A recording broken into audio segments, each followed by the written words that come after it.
Mu gusoza rero iki gihembwe nagira ngo mbashimire cyane umurimo mwiza mwakoze muri iki gihembwe cya kabiri gisanzwe cy'umwaka wa 2022 twatangiye ku itariki ya 7 Gashyantare uyu mwaka. Ndabashimira cyane umusaruro mwiza tugezeho muri iki gihembwe. Navuga ko cyari gifite imirimo myinshi, usibye inshingano yo gutora amategeko, kumenya no kugenzura ibikorwa n'imikorere bya guverinoma. Muri iki gihembwe gisanzwe twabashije gusukura ingendo z'abadepite mu turere twose tw'igihugu cyacu zari zarasubitswe kubera icyorezo cya COVID-19. Nkaba mbashimira ubwitange ntagereranywa mwagaragaje mu gihe kitari cyoroshye, mwagenza amanywa nijoro, kenshi mu mvura n'ubunyereri bwinshi, ariko ntibyabakanga kugira ngo mubashe kurangiza gahunda nyinshi twari twihaye kandi mu gihe gitoya twari dufite. Sinshidikanya rero ko intego z'iki gikorwa zizagerwaho, kuko raporo muzatanga zitezweho amakuru azafasha mu mpinduka twifuza. Nishimire kandi ko ubuyobozi bw'igihugu cyacu bwakoze ibishoboka byose kugira ngo icyorezo ntigihungabanye burundu ubuzima muri rusange bw'igihugu. Hakaba hari icyizere ko ubukana bw'icyorezo cya COVID-19 bugenda bugabanuka, ariko nanone tukaba dukwiye gukomeza kubahiriza ingamba zo kurwanya ikwirakwizwa ryacyo kuko ntaho kirajya. Nyakubahwa Vice President, Nyakubahwa Ministre, Banyakubahwa Abadepite, ubwo twatangiraga iki gihembwe twari twiyemeje gukomeza kurangiza neza inshingano zacu nk'urwego rushyiraho amategeko, ukamenya kandi ukagenzura ibikorwa n'imikorere bya guverinoma. Kuri uyu munsi twari kwishimira ko ibyinshi twabigezeho, ndetse hakaba hari n'izindi ngingo zitari ziteganyijwe muri iki gihembwe gisanzwe ziyongereye kuri gahunda yari yemejwe. Ku bijyanye n'inshingano yo gushyiraho amategeko, muri iki gihembwe twemeje ishingiro ry'imishinga y'amategeko 9, dutora amategeko 8, amwe akaba yaroherejwe gutangazwa, andi akaba akinozwa mbere yuko yoherezwa. Hakaba rero hari n'andi akirimo gusuzumirwa muri komisiyo zihoraho. By'umwihariko nakwibutsa ko abagize inama y'abaperezida n'abandi badepite bose babyifuza, twatangiye gusuzuma umushinga w'itegeko ngenga rigena imikorere y'umutwe w'abadepite mu nama y'abaperezida. Nkaba mbashimira ubwitabire mwakomeje kugaragaza, ntashidikanya ko ibitekerezo mugenda mutanga bizatuma dutora itegeko rinoze kandi rigaragaza koko imikorere mishya twifuza. Nyakubahwa Vice President, Nyakubahwa Ministre, Banyakubahwa Abadepite, mu rwego rwo kumenya no kugenzura ibikorwa n'imikorere bya guverinoma muri iki gihembwe, usibye ingendo rusange twakoze natangiye mvuga, twagejejweho na Minisitiri w'ibikorwa remezo ibisubizo mu magambo ku bibazo byagaragaye muri gahunda ya biogaz. Ibibazo bijyanye n'ishyirwa mu bikorwa ry'iyo gahunda byagaragaye muri raporo ya komisiyo ishinzwe gukurikirana imikoreshereze y'imari n'umutungo by'igihugu, ubwo yasesenguraga raporo y'umugenzuzi mukuru w'imari ya leta y'umwaka wa 2017-2018. Kwa Ministre yatanze icyizere ko ingamba zihari zo gukemura ibibazo yagaragarijwe n'umutwe w'abadepite zitanga umusaruro. Tukaba tuzakomeza gukurikirana ko izo ngamba yagaragaje zishyirwa mu bikorwa uko bikwiye kandi zikemura ibibazo bihari. Nanone kandi Minisitiri w'Imari n'Igenamigambi yagejeje ku mutwe w'abadepite ibisubizo mu magambo ku bibazo byagaragaye mu igenamigambi n'ikurikirana bikorwa ry'imwe mu mishinga ya leta n'ibibazo bimaze igihe bigaragara mu mitangire y'amasoko.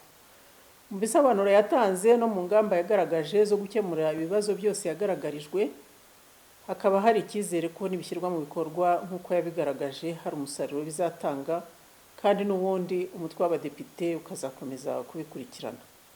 Mu rwego rwo kumenya no kugenzura ibikorwa bya guverinoma, nanone komisiyo zakomeje gushaka amakuru ndetse no kubonana n'inzego zitandukanye kugira ngo harebwe ko imishinga itandukanye iba yaragenewe ingengo y'imari ya leta ishyirwa mu bikorwa uko bikwiye, hanarebwa kandi niba haba hari imbogamizi zatuma itabasha gukemura ibibazo yashyiriweho kugira ngo bishakirwe umuti amazi atararenga inkombe.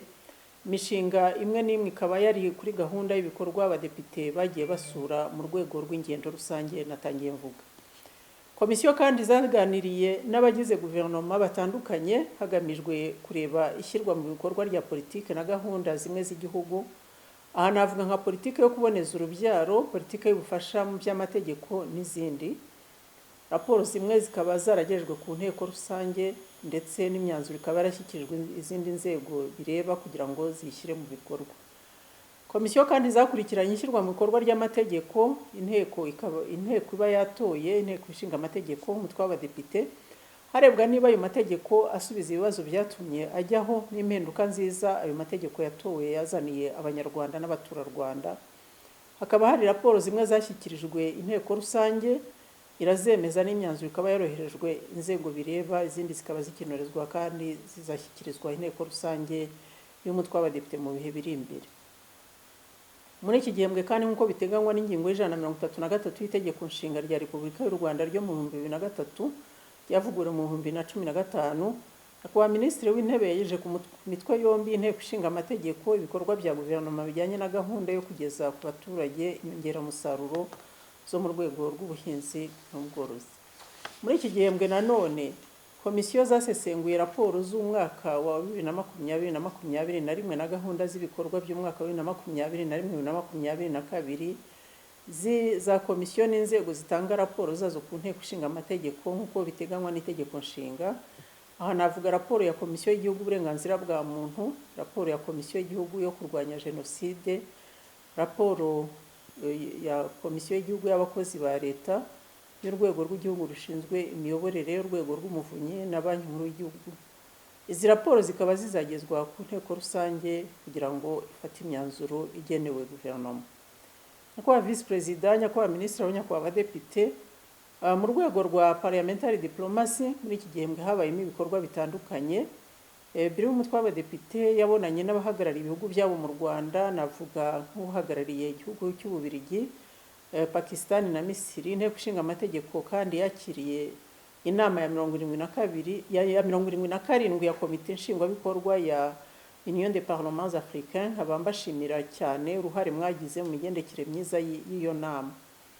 Muri iki gihembwe kandi hasinywe amasezerano y'ubufatanye MOU hagati y'inteko ishinga amategeko ya Gabon n'umutwe w'abadepite. Yari inteko ishinga amategeko ya Gabon yari hagarariwe na perezida wayo.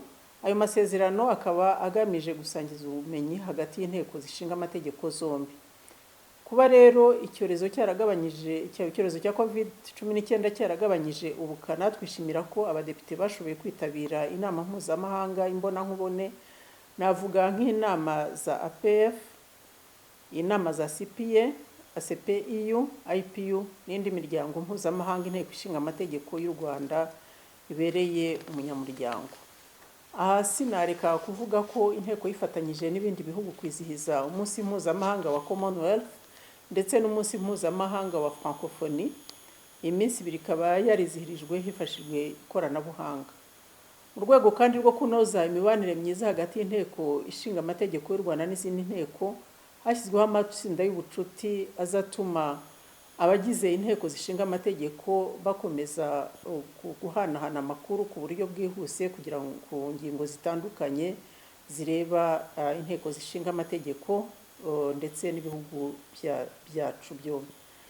Narangiza iyi ngingo nibutsa ko inteko ishinga amategeko ikomeje imyiteguro yo kwakira inama rusange y'145 ya IPU tuzakira mu kwakira uyu mwaka, ndetse inteko ishinga amategeko ikaba yaratangiye imyiteguro yo kwakira session ya APF izaba kuva ku itariki ya 5 kugeza ku itariki ya 9 z'ukwa karindwi uyu mwaka. Birumvikana ko muzasabwa gukomeza kugira uruhare rugaragara muri izi nama mpuzamahanga, kandi sinshidikanya ko muzabikora neza kuko musanganywe uwo muco. Muri iki gihembwe kandi inteko rusange y'umutwe w'abadepite yemeje inyandiko zinyuranye zijyanye n'imirimo y'umutwe w'abadepite, zirimo inyandiko mvugo n'inyandiko zivunaguye. Amahuriro ashamikiye ku nteko ishinga amategeko nayo yakomeje gukora ashingiye ku mavugururwa yemeranyijweho agamije kunganira biruseho inteko ishinga amategeko mu kuzuza inshingano zayo, abanashidikanya ko umusaruro ufatika utazatinda kugaragara. Nyakubahwa Visi Perezida, Nyakubahwa Minisitiri, Nyakubahwa Abadepite, mu gihe dusoje igihembwe nakwibutsa ko tugiye kwinjira mu gihe cyo kwibuka ku nshuro ya 28 Jenoside yakorewe Abatutsi mu 1994.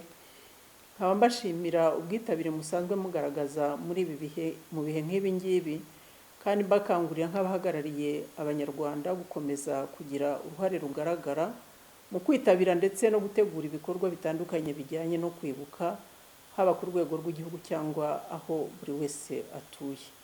Gahunda zo kwibuka nk'uko mubizi zikomeza kugeza ku itariki ya 3 Nyakanga mu minsi 100.